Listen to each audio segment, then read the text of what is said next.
Nessa terça-feira temos o último dia de amistosos das seleções europeias antes do início da Eurocopa. E talvez o maior destaque do dia de hoje sejam 2 jogos de seleções que estarão presentes na competição da Eurocopa. Portugal, que enfrenta a Irlanda, e a Ucrânia, que enfrenta a Moldávia, né? Portugal, que está no grupo F, com República Tcheca, Turquia e Geórgia, e a Ucrânia, que está no grupo E, com Eslováquia, Bélgica e Romênia. Serão ali 2 opções para a gente poder tomar nota em cima desses amistosos. Além disso, nós temos o início da 8ª rodada do Campeonato Brasileiro. Juventude enfrenta o Vitória, Juventude invicto dentro de casa. O Corinthians visita o Atlético Goianiense. Temos clássico carioca entre Botafogo e Fluminense e o Atlético Mineiro, que visita o Bragantino. Além disso, tem outros jogos complementares para a gente conversar. Meu nome é Theo Borges, esse é mais um Bom Dia Mercado, nosso planejamento diário sobre apostas e trade aqui no YouTube. Eu espero conseguir te ajudar a fazer o melhor planejamento possível para essa terça-feira, dia 11 de junho.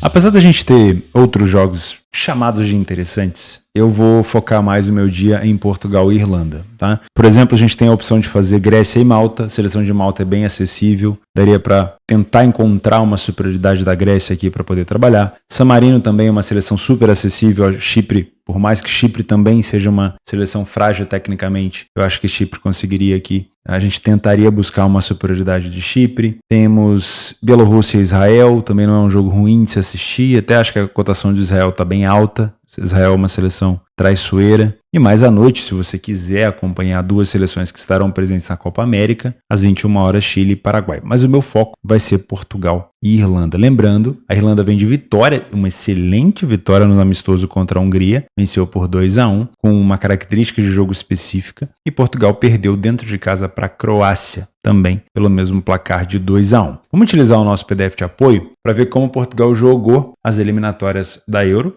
Portugal, como eu falei, o grupo já está formado na Eurocopa, daqui a pouco já começa. Você está vendo esse vídeo na segunda-feira à noite, então vai faltar aí 3 dias para a Eurocopa. Portugal venceu todos os jogos que fez dentro de casa, 100% de aproveitamento, 80% dos jogos Portugal ficou sem sofrer gol e falhou em marcar em nenhum jogo. Basicamente é uma equipe que dominou de cabo a rabo ali as eliminatórias, marcou 21 gols e apenas 2 gols sofridos. A Irlanda, fora de casa nas eliminatórias, venceu apenas uma partida, não foi um grupo fácil que a Irlanda ficou. Teve 25% dos jogos apenas sem fazer gol. Em 25% dos jogos, a Irlanda ficou sem sofrer gol apenas, ou seja, de 4 jogos, em apenas 1 ela conseguiu vencer ou não tomar gol, E ficou sem marcar em metade desses jogos, marcou apenas 5 e sofreu apenas 5 gols. Realmente é uma superioridade muito grande de Portugal. Qual que é o problema, se a gente fazer toda uma análise em relação a esse jogo? É o contexto. É o último jogo de Portugal antes da estreia da Euro. A estreia da Euro para Portugal será contra a seleção da República Tcheca, que é uma seleção chata, difícil, no dia 18, que vai cair na terça-feira que vem. Então tem um tempo de descanso, a seleção de Portugal. Mas a dúvida é, a seleção de Portugal vai entrar com um time titular ou um time misto? Porque não tem necessidade aqui de dar uma resposta depois da derrota para a Croácia. Portugal entrou com um time um pouco mais modificado contra a Croácia. Não era um jogo que valia muita coisa, é só um jogo de preparação, então o treinador está fazendo alguns testes. Também provavelmente fará testes contra a Irlanda, mas é um estilo de jogo diferente. Contra a Finlândia era um jogo mais parecido com esse provável jogo da Irlanda, onde Portugal teria domínio do jogo e da posse. Contra a Croácia não foi necessariamente assim. A Croácia é uma equipe que detém a posse, que consegue manter a bola no campo ofensivo. Então são características diferentes. E para você que está fazendo essa preparação da Euro, assim como eu, é mais um jogo interessante para ver Portugal jogando contra uma seleção de qualidade técnica inferior. Isso não quer dizer que Portugal vai vencer. É só o estilo, provavelmente, que Portugal vai colocar dentro de campo.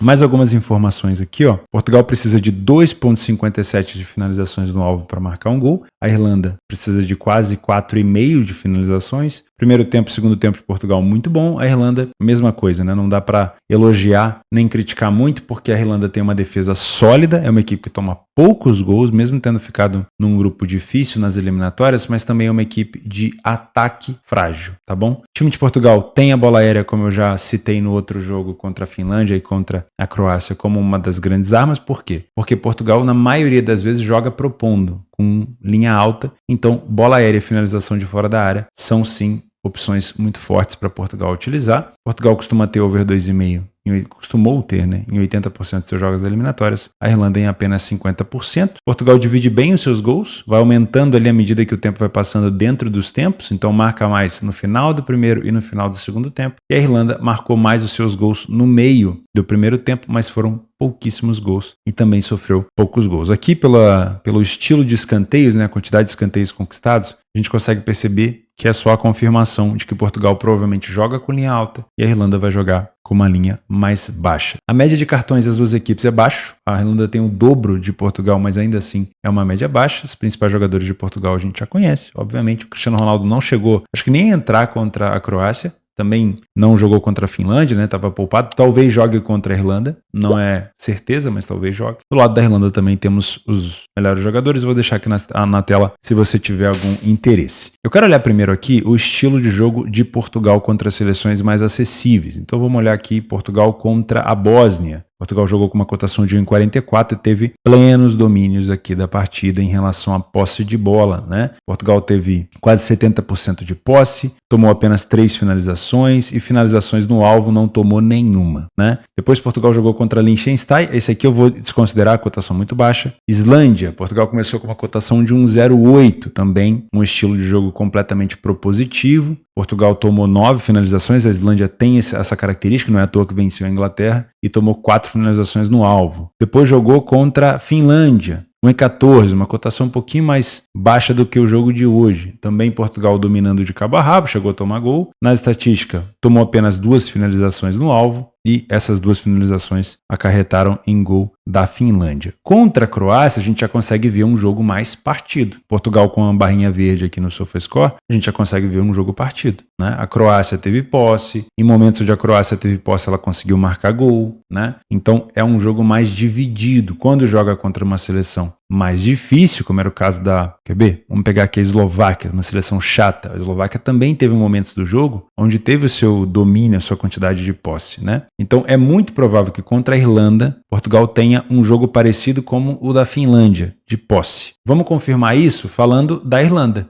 O último jogo da Irlanda contra a Hungria, onde a Irlanda venceu o jogo, esse foi o estilo de jogo. Ó. Hungria com a barra azul, Hungria com domínio completo praticamente do jogo. Não era uma superioridade gigantesca, mas era um time com a maior posse de bola. E a Irlanda não precisou de tanta posse assim para poder marcar um gol. Também não precisou de tantas finalizações. Perceba que os gols marcados pela Irlanda não foram em bons momentos do time da Irlanda. Foram em momentos provavelmente de contra-ataque, assim como foi o último gol, marcado aqui aos 92. Foi um contra-ataque letal, a Hungria subiu para o ataque e acabou cedendo a opção de contra-ataque. Então é esse o estilo de jogo que eu vejo, tá? Um Portugal dominando a bola de cabo a rabo e a Irlanda tentando jogar no contra-ataque. Isso abre, obviamente, um precedente para você, que é um trader que trabalha na minha parceira, na Betfair, por exemplo, para você trabalhar a estabilidade do preço de Portugal enquanto Portugal estiver com linha alta, com posse de bola e não deixando a Irlanda contra-atacar, né? A cotação de Portugal durante os primeiros 30, 40 minutos não vai se mexer, se ele estiver muito bem em campo, e você pode aproveitar para estar a favor de Portugal sem perder muito dinheiro, lógico, desde que você saiba trabalhar esse tipo de metodologia. E eu sempre convido você a fazer o meu curso aqui embaixo, que é gratuito e vai te ensinar mais sobre essa movimentação no mercado, esse peso do dinheiro e como você pode extrair alguma coisa de valor disso. Tá? Se você é um punter por aqui, bom, muito cuidado, principalmente em relação à gestão, né? A gente teve a França empatando 0-0 contra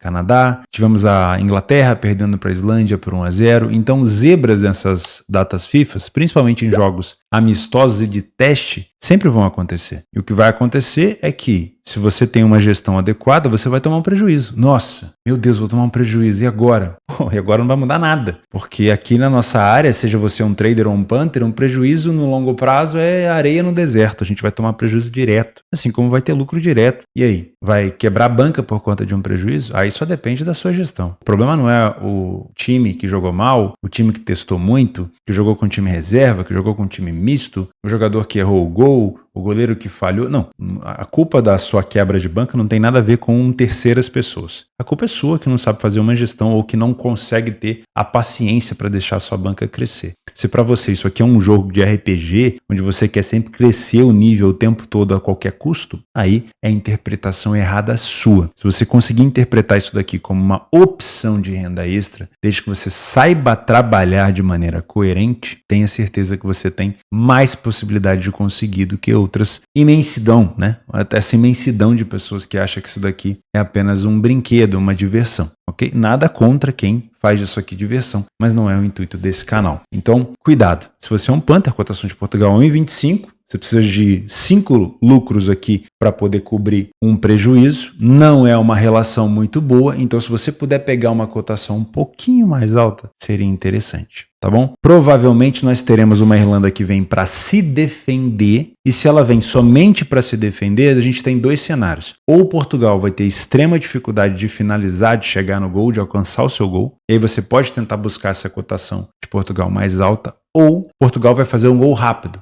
E aí, dependendo do comportamento da Irlanda, você pode até explorar o mercado de gols. Nesse tipo de jogo, onde a Irlanda não costuma sair para o jogo depois de tomar o primeiro gol, sinceramente, eu não consigo olhar tanto assim para o mercado de gols. Se a gente pegar esse jogo aqui contra a Holanda, por exemplo, ó, a Irlanda fez o primeiro gol, a Holanda virou e depois a Irlanda não partiu para cima. O jogo contra a Grécia fez 2 gols, a Irlanda não partiu tanto assim para cima. Nesse jogo contra a própria Holanda de novo, a Holanda fez o primeiro gol e a Irlanda não partiu para cima. Então, não sei como que a Irlanda vai se comportar caso Portugal faça um gol cedo, ok? Então, eu prefiro não te indicar o mercado de gols. A gente depende muito da fome da equipe portuguesa para poder pegar mais gols aqui, caso Portugal saia na frente. Então, o meu intuito é trabalhar apenas a favor de Portugal. No trade, eu vou esperar, provavelmente dentro do primeiro tempo, bons momentos de Portugal. Caso Portugal pare de jogar ou a Irlanda comece a contra-atacar, eu simplesmente vou fechar minha posição e não vou carregar essa posição para o segundo tempo, tá bom? Pela 8ª rodada do Campeonato Brasileiro, o Juventude enfrenta o Vitória. O mercado entende que o Juventude é favorito com uma cotação de 1,95 e eu acho que esse favoritismo está muito ligado ao fato do Juventude não ter perdido ainda dentro de casa, tomou apenas 1 gol, 2 vitórias e 1 empate, e o Vitória fora de casa não venceu nenhuma vez, 2 derrotas e 1 empate, praticamente o oposto, né? Jogos do Juventude em casa costumam ser under, né? Pelo menos os últimos jogos que a gente teve por aqui. O Juventude venceu o Goianiense por 1-0, empatou com o Paranaense 1-1 e venceu o Corinthians por 2-0. Esses foram os últimos jogos do Juventude. E além do Campeonato Gaúcho, por exemplo, 0-0 com o Grêmio e 0-0 com o Internacional. Então, geralmente ali são jogos mais under e o mercado já espera isso, né? O 3,5, o under 3,5 tá 1,20, já é uma cotação extremamente esmagada. Utilizando um pouco do PDF de apoio, são poucos jogos ainda, então fica um pouco difícil, mas olha só, o Juventude tem 100%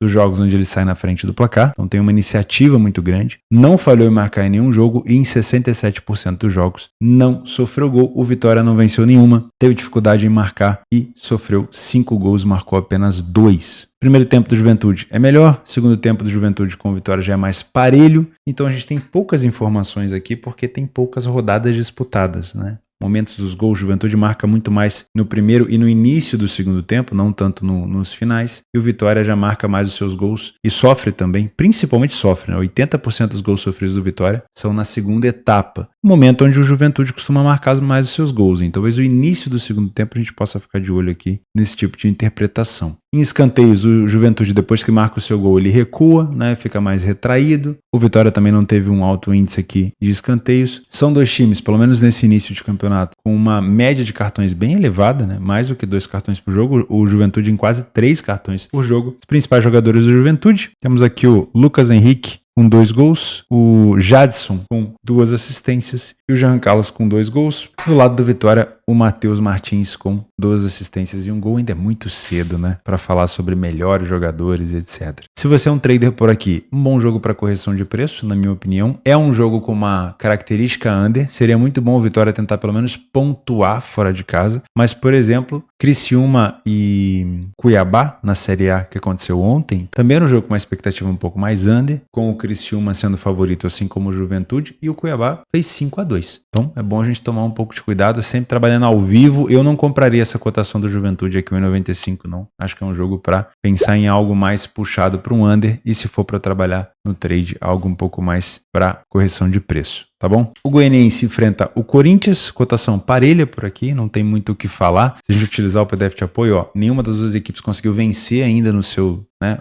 cenário. O Goianiense dentro de casa, o Corinthians fora. Tem um pretexto aqui, uma coisa mais curiosa para o Atlético Goianiense, que, se eu não me engano, das 2 partidas que ele fez dentro de casa, ele teve, das 2 das 3, né? Ele teve cartão vermelho. Deixa eu dar uma olhada se foram 2 ou se foram 3 partidas. Porque se for 3 é sacanagem, né? Olha só. Contra a equipe do Flamengo, aqui atrás, foram 2 cartões vermelhos. Um cartão aos 45 do primeiro tempo e um no finalzinho do segundo tempo. Contra o São Paulo, 2 cartões vermelhos também. 2 ali no meio do segundo tempo, no início para o meio do segundo tempo. E contra o Cruzeiro não teve cartão vermelho. Contra o Cruzeiro, de fato, foi um jogo normal sem cartão. Então, duas partidas de 3, o Atlético Goianiense sofreu com a questão do cartão vermelho. E, obviamente, isso influencia no resultado contra o Flamengo. Então, nem se fala. O Flamengo chegou a tomar gol impedido do Atlético Goianiense, gol ali praticamente na mesma linha. Então, isso pode contar um pouco a favor do Goianiense. O Corinthians fora de casa vem de uma derrota contra o Flamengo por 2-0. E se a gente pegar também as estatísticas aqui, o Corinthians ainda não conseguiu marcar nenhum mísero gol fora de casa no Campeonato Brasileiro. Então, para mim, é um jogo para se trabalhar apenas ao vivo, para não se abraçar em nenhuma das duas equipes. Às 20 horas, o Botafogo enfrenta o Fluminense, clássico carioca. Clássico é sempre um jogo muito difícil de se analisar, né? Mesmo quando uma das equipes está no momento melhor. O Botafogo está mais próximo da liderança aqui do que o Fluminense. O Fluminense está na 15ª colocação. O Fluminense tem apenas uma vitória, o Botafogo tem 4 vitórias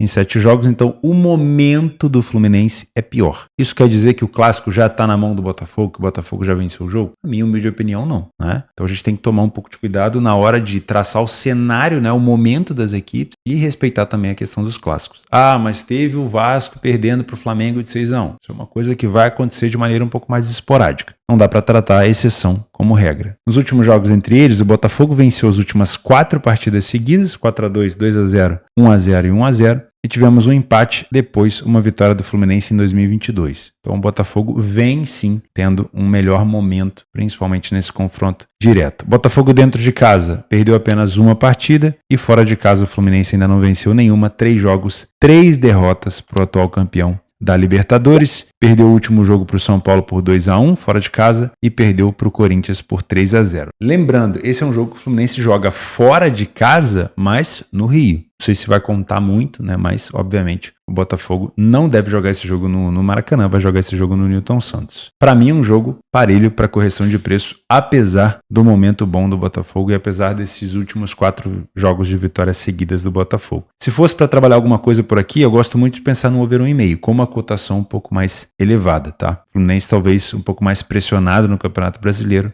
Agora que já confirmou quem vai ser o seu adversário nas oitavas da Libertadores, né? Vai ser o Grêmio, por vacilo do Grêmio. Dá para pensar um pouco mais no Campeonato Brasileiro. E para finalizar o Campeonato Brasileiro, Bragantino e Atlético Mineiro, eu fui dar uma olhada aqui nos últimos jogos, eu não estou encontrando vitória do Bragantino em Campeonato Brasileiro contra o Galo. Na maioria das vezes o Galo vai até lá e marca gol. Acho que a maioria não. Em todas as vezes que o Galo foi até lá, ele marcou gol. Quer ver? Ó, em 2021, o Atlético Mineiro empatou 2-2 fora de casa. Em 2021 também, 1-1. Em 2022, outro 1-1. E em 2023, 2-1 para o Galo. Em todas as vezes que essas equipes se enfrentaram em Minas e em São Paulo, ambas marcam aconteceu. Tivemos o over 1,5, tivemos situações de over 2,5 e todas as vezes que o Atlético Mineiro visitou o Bragantino, ele marcou e o Bragantino não conseguiu vencer o Galo. Se eu não me engano, são 8 jogos de invencibilidade aqui da equipe do Galo contra o Bragantino. Então, dá para pensar sim num cenário de correção de preço, de um jogo parelho. Não me abraçaria no Atlético Mineiro em relação a dupla chance, empate anula ou vitória seca do Galo, mas gosto muito de pensar no cenário de ambas marcam de novo, que está pagando próximo de 2, numa situação que vem acontecendo com frequência, e o over 1,5, que também com uma cotação acima de 2 pode ser bem interessante, né? A gente utilizar aqui o PDF de apoio, ó. O Bragantino em casa venceu 2 e empatou 1. Tem 100% dos jogos onde ele foi o primeiro a marcar. O Galo fora de casa ficou 67% dos jogos sem sofrer gol, mas na maioria das vezes que enfrenta o Bragantino consegue sim um bom resultado. Então eu sinceramente ficaria de olho nesse ambas marcam e nessa possibilidade de over 1,5. Tá bom? Temos ainda Mirassol e Goiás no Campeonato Brasileiro, jogo parelho. O Goiás numa situação muito boa no campeonato, né? 5 vitórias em 8 jogos, vice-líder do campeonato. E o Mirassol com 4 vitórias em 8 jogos. Dentro de casa, 4 vitórias consecutivas do Mirassol nos 4 jogos. E fora de casa, o Goiás venceu apenas uma. É favorito o Mirassol? É. Pode se complicar por aqui? Pode. Na minha opinião, pode. Porque o Goiás também faz uma campanha muito, muito boa. Nas opções de jogos extras para essa terça-feira. Nas eliminatórias da Ásia da Copa do Mundo, o Japão enfrenta a Síria. Apesar do Japão estar muito bem encaminhado para a classificação, né? São 15 pontos, 5 vitórias seguidas. O Japão já está classificado. Mas é um jogo praticamente de despedida, né? Esse último jogo se não me falha a memória, das eliminatórias aqui. Pode ser interessante ficar de olho nessa vitória do Japão contra a Síria. Lembrando que a Síria ainda pode perder essa vaga, hein, para a Coreia do Norte. Então, o Japão é favorito, mas não tem tanta necessidade de vitória. Já a Síria, pelo menos um empate aqui, dependendo do resultado da Coreia do Norte no outro jogo. A Austrália enfrenta a Palestina. A Austrália também está bem encaminhada com 5 vitórias em 5 jogos. Também pode ser uma opção. Já falamos de Portugal com a Irlanda. Jogos parelhos para correção de preço. A gente já falou também de todos esses, incluindo Chile e Paraguai, né? E nos jogos complementares a gente tem a Coreia do Sul contra a China. Também o jogo das eliminatórias da Ásia. Coreia do Sul com 4 vitórias em 5 jogos. A Costa do Marfim enfrenta o Quênia. A Costa do Marfim está na liderança também com 3 vitórias em 3 jogos das eliminatórias da África, da Copa do Mundo. Aí tem amistoso entre Azerbaijão e Cazaquistão, Chipre e São Marino, Malta e Grécia, Ucrânia e Moldávia, Bielorrússia e Israel, Iraque e Vietnã, eliminatórias da Ásia também, o Iraque com 5 vitórias em 5 jogos. Arábia Saudita e Jordânia também uma cotação interessante da Arábia Saudita, mas a Jordânia é um adversário muito chato. E mais amistosos entre Irlanda do Norte e Andorra. Por último, temos Congo e Marrocos. Eu gosto da seleção de Marrocos, gosto de acompanhar depois do que eles fizeram na Copa do Mundo. E Marrocos já vai na liderança aqui nas eliminatórias da África. Tá? São essas opções complementares. Não vai inventar de sair fazendo esses jogos sem stream, sem assistir o que está rolando, sem metodologia, sem gestão, pelo amor de Deus, né? Se são jogos complementares, é para você tentar encaixar ali, se precisar, na sua agenda, no seu cenário de trabalho. Se não tiver, não tem problema, deixa passar, tá bom? Muito obrigado pela sua companhia, a gente se vê na quarta-feira. Um grande abraço.